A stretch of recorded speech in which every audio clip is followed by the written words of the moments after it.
the state of the passing game, and are you content with where it is now that you've had a chance to watch the tape and to see what you were able to do and not be able to do? Are you content with where it is right now? I don't think we want to be content at all as far as, the way we play. We always want to progress and get better. But I think it's at a good spot. JT, you know more football than I do. So please correct me if I'm wrong, but it looks like the things that's lacking right now may be the big play. Am I wrong about that? So you say lacking, it's almost like we can't produce it, where I tried to express after the game that they're playing off. So it's hard to run past people if they're 10 yards off. So they're 10 yards off of you at the beginning of the snap or before the snap. Then when the snap happens, they back up even further. So you can't beat them. Now I know we missed one shot.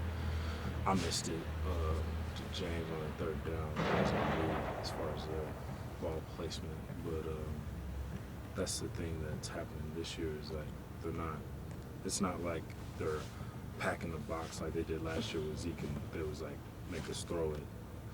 Whereas this year it's like, okay, we see y'all have weapons, so we're gonna back off and make y'all, nickel and dime us down the field, and that's what we've been able to do. How do you strike the balance between taking what the defense gives you and imposing your will? As far as passing, I think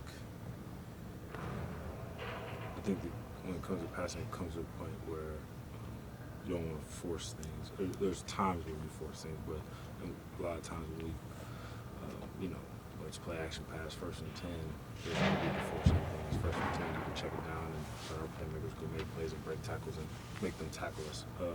So I think it's a little bit of both. I think in the run game, that's where you try to, we're going to run the ball. That's what we do. I think that's part of it. But as far as in the passing game, especially situations, even third down, we really don't have to force it. We have a really good punt team. We're going to punt the ball. We're going to punt. We have a good defense. So we're going to play defense. So I don't think there's any forcing the ball in the passing game. Have you guys been improving throughout the year or improving in fits and starts, if you know what I mean? When you say fits and starts, what do you mean? There'll be a period of improvement and then maybe a step back and then a period of improvement and then a step back. Which one has it been, a steady progress or something that's happened one step forward, one step back, one step forward? I think there's always kind of a growth, more uphill. I don't think there's been any regress by any means. So I think at times so when I say that, I mean even when it looks bad, you probably like, kind of stepping back where there's a need for that. To push through those things, because if everything's easy, then when something hits you hard later on in the season, you're not going to know how to handle it. So with that, I think the things that even at times where it looks bad, I think that's all been accepted in a positive way in order to grow as a team. JT, Urban's mentioned Ben Victor a few times this year, most recently yesterday, or a few hours ago. What is it that he's doing well in practice? And he said he's inching closer and 6'5" body. I mean, what are you seeing from that freshman receiver, and how close do you think he is to being a productive player? I think he's close. Like Coach, you see him make plays in practice. That's how it works. You got to make plays in practice in order to play on the field, and I think he's starting to do that. He's starting making plays, understanding zones and different concepts, spacing. I think that's something different too, is spacing as a receiver, because that's what the passing game is, spacing and timing. So those are things that he's getting a grasp of, so I think he's close as well. JT, are you and James Clark hooking up, you and James Clark and you and Terry McLaurin, are y'all hooking up in practice on a regular basis when y'all do throw the ball down the field and stuff? Just give me an update on that. I mean, because obviously in the game you've tried to hit James a couple of times on deep routes and they didn't work out for one reason or another, but I guess, are you seeing things in practice that aren't translating to the game yet? Yeah, I think that's part of it. I think that when we go against our defense makes you throw it deep. They're like, we're challenging every throw, so you have to throw at the top. So in practice, we do complete them, but in the game, it's kind of one of those rare situations where it only happens every now and then where with our defense, it's almost Yeah. You got to. So with that, in practice, we have more opportunities to complete them, and so that's what we do. Within the game, you have those 1 or 2 times, and we just haven't hit them. Yeah, Coach Mark says though he sees that come. He thinks that's coming, and I mean, do you get a sense that it is going to get there? I mean, you know, you talk about how defenses back off and things like that, but that he's encouraged by what he thinks is progress. Yeah, it's going to happen. JT, what will the impact be if Paris can't go? He's a very valuable player to our team. I think he does a lot for us, especially as special teams. I think he'll, I don't know, I think somebody's going to step up and fill that role.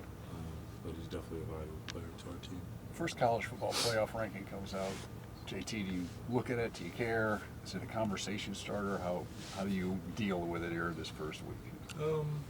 I mean, I don't care about it too much, being that there's still a lot of football left to be played, and I understand,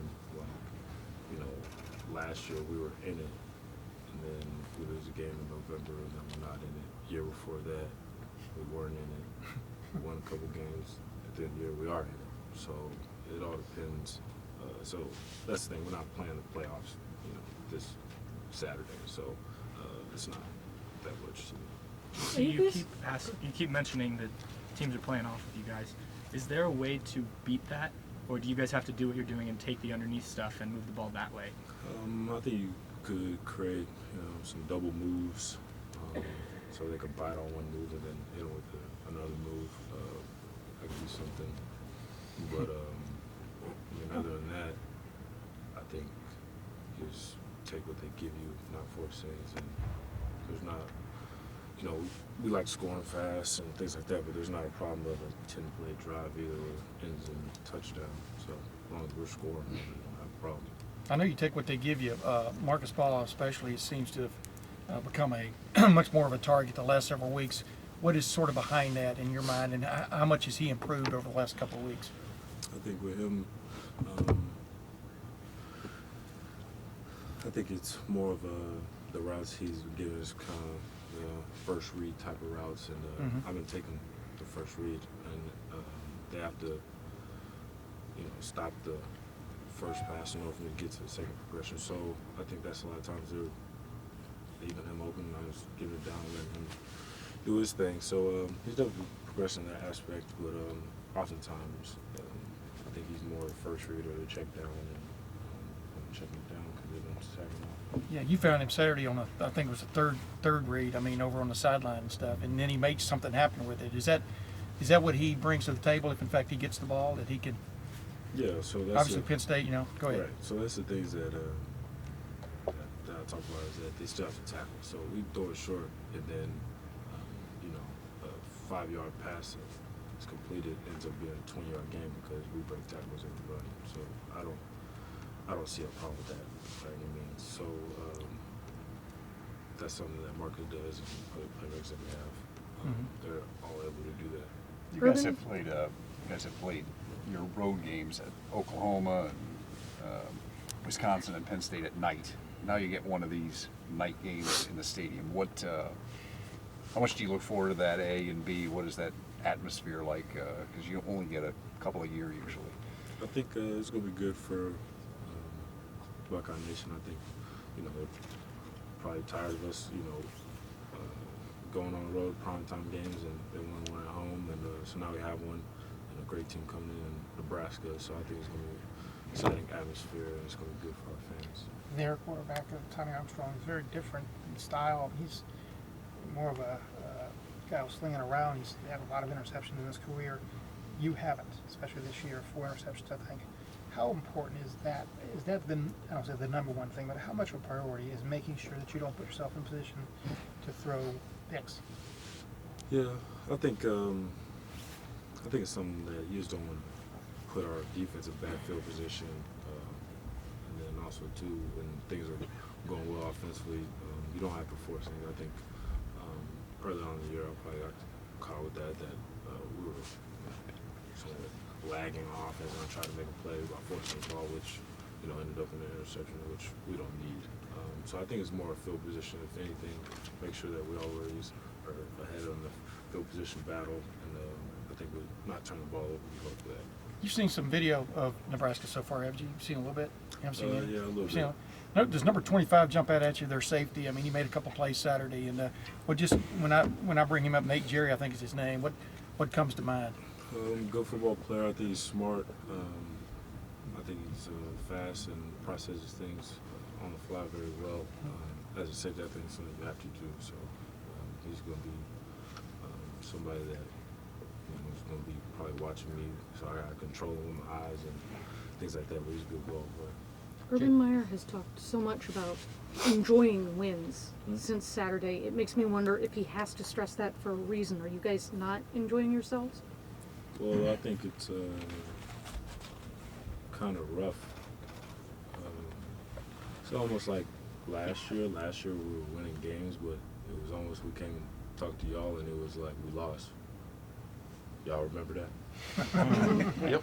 So with that, it's like one of the things that we don't want to go back to that place because I mean it's hard to win games. It's really hard. All the work we put in the off season to come the short 6 month span that we have in order to play football, to not enjoy a win is now looking back that's crazy. And I know I'm not doing that to myself. I try to express that to the team as well, that we work all year for 12 guaranteed games, and when you win a ball game, that you don't want to overlook that by any means. So I don't think it was. I don't know if it's something I guess more emphasized this week, but I know I guess myself and trying to present a culture where it's like winning is hard to do, so we're not going to take that for granted, because a lot of people put work into winning, and so you don't overlook that or not take that for granted. Hey, Oh, when JT, y'all when you were a recruit, your recruitment, if I recall, was a little bit later when you committed to Ohio State. But I was wondering what the role of a quarterback's role is in a recruiting class before he gets to Ohio State from a leadership standpoint. Did you feel like a leader in your class? Did you help recruit people? How did you feel other people responded to you while you were committed? And did you feel like your leadership of this team, that was something that we've heard about you for a long time, your leadership qualities. Do you think that began and the roots of that were during your recruitment and when you were in Ohio State's class? Honestly, not really. I think there was conversation with guys a little bit here and there. I remember Zeke, Eli, Cam, Burrows. But I think Cam Burrows, if anything, was a guy kind of getting everybody to come to Ohio State. I think he was the first one to commit at the time. So it was more Cam, I think, if anything, Eli. But me personally, it wasn't really until I got here and tried to get my work ethic established, and so people could see my actions and then be able to lead them instead of just lead them because I'm committed to Ohio State, which doesn't mean anything. JT, random Last question. Have you ever watched any tape of Tim Tebow and the way he ran Urban's offense at Florida? Not too much. No. I didn't know if that's anything. All right, random question. Okay. Thanks everybody. Thanks, JT.